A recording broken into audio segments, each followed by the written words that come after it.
14 अगस्त की शाम को जब जवाहरलाल नेहरू, इंदिरा गांधी और पद्मा नायडू के साथ अपने घर पर बैठे थे और आजादी के भाषण की तैयारी कर रहे थे, तभी उनके फोन की घंटी बजती है और फोन उठाते ही नेहरू जो खबर सुनते हैं उससे उनका चेहरा लाल पड़ जाता है, आंखों में आंसू आ जाते हैं और शरीर में सिहरन पैदा होने लगती है।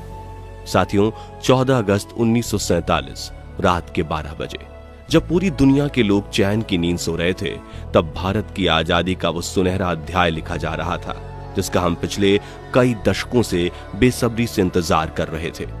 इसी पल के लिए देश के लाखों स्वतंत्रता सेनानियों ने अपनी जान कुर्बान कर दी थी। हर तरफ खुशी का माहौल था, लेकिन कुछ नेताओं और अंग्रेजों ने इस खुशी के मौके को देश के करोड़ों लोगों के लिए गम का मौका बना दिया था, क्योंकि इस दिन हमारे अखंड भारत का बंटवारा होने जा रहा था,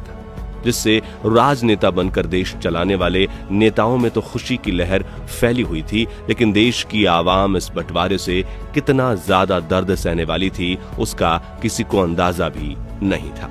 अखंड भारत के हिंदुस्तान और पाकिस्तान के इस बंटवारे का दर्द वही लोग समझते हैं जिन्हें रातों रात अपना घर छोड़ना पड़ा था, जिन्होंने अपनों को खोया था, जिन्होंने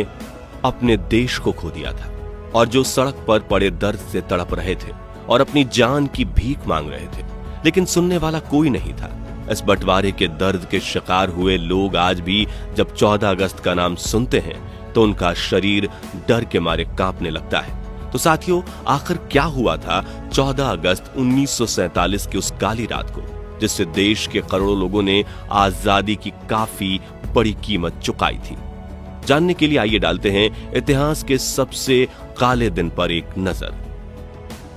दोस्तों, भारत में ब्रिटिश हुकूमत के खात्मे की कहानी साल 1947 की शुरुआत में ही लिखनी शुरू हो चुकी थी। ब्रिटेन में क्लेमेंट एटली की सरकार को ये उम्मीद थी कि भारत शांति के साथ आजाद होगा, लेकिन अफसोस ये उम्मीद टूट गई, क्योंकि उन ब्रिटिशर्स ने ही भारत की आवाम और नेताओं के बीच हिंदू और मुस्लिम कभी एक नहीं हो सकते ऐसी आग लगा दी थी। ऐसा जहर घोल दिया गया था, जिसके बाद 3 जून 1947 के दिन क्लेमेंट एटली ने ऑल इंडिया रेडियो पर अनाउंसमेंट करते हुए कहा कि सदियों से तितर बितर पड़े हिंदुस्तान को हमने एक किया है और हमें उम्मीद थी कि एकता देश की आजादी के बाद भी बनी रहेगी, लेकिन अफसोस भारतीय नेताओं को यह मंजूर नहीं है।